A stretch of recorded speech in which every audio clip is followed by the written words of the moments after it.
imposible pagdating sa pag-ibig. Ito ang pinatunayan ng nakilala naming isang bakla na umibig sa isang tomboy.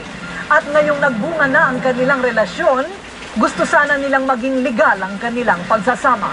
Narito ang aming eksklusibong report. Sila si Arcel at May, isang bakla at isang tomboy na pinagtagpo ng tadhana at nagkaibigan. Halos isang taon nang nagsasama sa iisang bubuong sina Arcel at May na parang normal na mister at misis. At hindi nga nagtagal, mahirap mang isipin ay nagbunga na nga ang kanilang relasyon. Ayun, buntis na si May. Sayang hindi ako yung nabuntis. Tapos sabi niya, gusto niya daw ma-confirm, bili daw kami ng pregnancy test. Kaya nung yun, na-confirm, sabi namin, tuloy na namin yan kasi blessing yan. Iba't iba ang naging reaksyon ng mga nakakakilala sa dalawa. Anong pinakamasakit na narinig mo? Babading-bading na buntis. O tomboy-tomboy na buntis.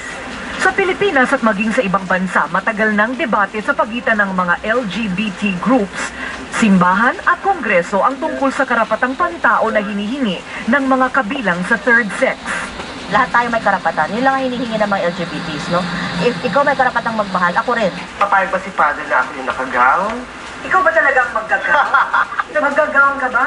Maggagaw na ako, basta magpapakalbo siya. Ay, ano ba naman yan? Parang binabastos mo yung sarili mo, tsaka parang bumaba ang dignidad mo. Sa ngayon ay sang-ayon ng isang ministro na ikasalang sinasabi niyang isang babae naman at isang lalaki. Pero hindi daw siya papayag na ang magsuot ng gown ay ang lalaki at ang magsusuot ng barong ay yung babae na buntis pa man din. Kailangan yung lalaki magsuot ng barong at yung babae magsuot ng gown. Ngunit may ibang miyembro naman ng simbahan na naniniwalang wala ng pakialam ang simbahan sa kung ano ang suotin ng ikakasal. Ang mahalaga ay isa itong babae at lalaki. Nag-cross-dress yung isa.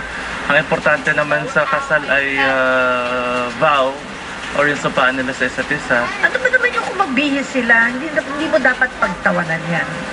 No? Kasi yun yung anyo nila, yun yung kanilang kaliligayan nila. Dapat bang payagan na yung bading ang magsuot ng gown, yung tomboy, yung barong?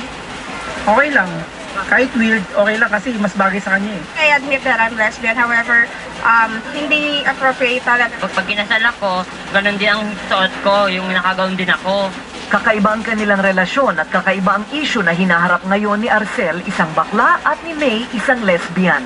Ngunit desidido ang dalawa na anuman ang mangyari, hindi na sila mapaghihiwalay ni numan, may kasal man o wala. Lahat magagawa, lahat ay maiaalay sa'yo.